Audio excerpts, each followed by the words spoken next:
समय कम है और लोकसभा का दायरा बहुत बड़ा है। कैसे आप लोगों तक पहुँच पा रहे हैं? देखिए, ये तो सच है कि लोकसभा चुनाव में छोटी पार्टियां या निर्दलीयों के लिए लेवल प्लेइंग फील्ड नहीं है। एक तरफ बड़ी पार्टियां जो नेशनल पार्टियां कहलाती है, उनका सिंबल फिक्स है और वो नेशनल पार्टियां लगभग 1.5 महीने से प्रचार कर रही हैं। हमको चुनाव चिन्ह 21 तारीख को मिला है और हमको लगभग 40,000 वर्ग किलोमीटर का एरिया कवर करना है। तो डेफिनेटली वो समय कम है, लेकिन ये अच्छी बात है कि सोशल मीडिया के कारण खासकर और इलेक्ट्रॉनिक मीडिया के कारण हम जिन स्थानों में नहीं हैं वहाँ भी पहुँच पा रहे हैं। और हमारे कार्यकर्ता, जैसे कि मेरे संदेश इलेक्ट्रॉनिक जो डिजिटल वैन है उसमें भी चल रहे हैं। मेरे द्वारा कही गई बातें फेसबुक और इंस्टाग्राम के माध्यम से भी लोग सुन पा रहे हैं। तो हम अपनी बात पहुंचा रहे हैं, ऐसा नहीं है कि बिल्कुल नहीं पहुंचा पा रहे हैं। भाजपा कांग्रेस ने जातिगत आधार पर प्रत्याशी उतारे हैं। इस बारे में आप क्या कहेंगे? देखिए, बहुत सिंपल बात है।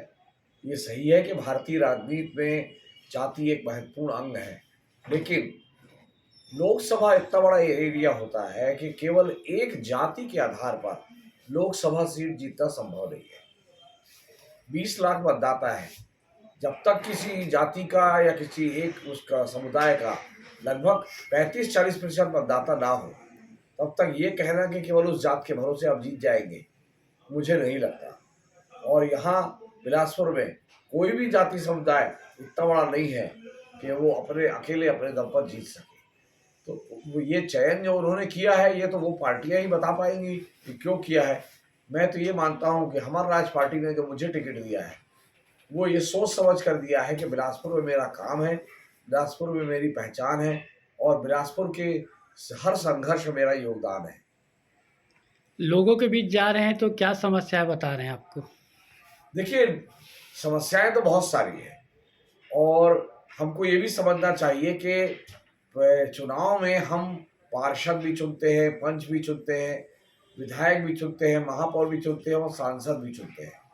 और हर सीट का, हर चुनाव का काम अलग अलग होता है। तो समस्याएं तो बहुत सारी हैं, बुनियादी समस्याएं भी है, बिजली सड़क पानी की, लेकिन संसद से जो अपेक्षा है लोगों की, उसमें बिलासपुर बहुत पढ़ा लिखा है, बिलासपुर बहुत समझदार है लोकसभा। और वो जानता है कि जैसे रेलवे रेलवे केंद्र का विभाग है, तो रेलवे से जुड़ी हुई जितनी समस्याएं हैं उसके लिए वो सांसद को जिम्मेदार मानते हैं और सांसद को वो जिम्मेदारी उठानी भी चाहिए। तीसरी पार्टी का छत्तीसगढ़ में प्रभाव कम रहा है। कम क्या, तीसरी पार्टी का प्रभाव अगर लोकसभा में देखें तो नगर दे रहा है। विधानसभा में तीसरी पार्टी को लगभग 18-20% वोट मिल भी जाते हैं सब मिलाकर, लेकिन लोकसभा में ये वोट और घट जाता है। ये चुनौती हमारे सामने है और इस चुनौती का हम मुकाबला कर रहे हैं। इस बार विशेष रूप से एक बात हुई है कि दोनों राष्ट्रीय पार्टियों के प्रत्याशी लोगों में कॉन्फिडेंस जनरेट नहीं कर पा रहे हैं। एक प्रत्याशी तो 150 किलोमीटर दूर भिलाई का है, केवल 12वीं तक पढ़े हैं और उसके संविधान पर बहस होगी वो खुद बोलते हैं। तो संविधान पे बहस करने के लिए तो संविधान का जानकार चाहिए ना। दूसरे जो प्रत्याशी है राष्ट्रीय पार्टी के, वो लोरवी क्षेत्र के विधायक रह चुके हैं। उनका 5 साल का कार्यकाल ऐसा नहीं रहा जिस पर उनकी कोई बड़ी उपलब्धि हो। यहाँ तक कि मुंगेली रेल लाइन जो उस जिले से गुजरना है, उसका अलाइनमेंट बदला और अलाइनमेंट बदल कर लोरवी के प्रस्तावित स्टेशन और दूर हो गया है, उनको पता भी नहीं चला।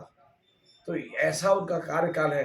तो मुझे लगता है कि एक वैक्यूम है जिसको तीसरी पार्टी हमारा राज पार्टी भरने का प्रयास कर रही है और उसमें हम सफल होंगे, ऐसा मेरा भरोसा है।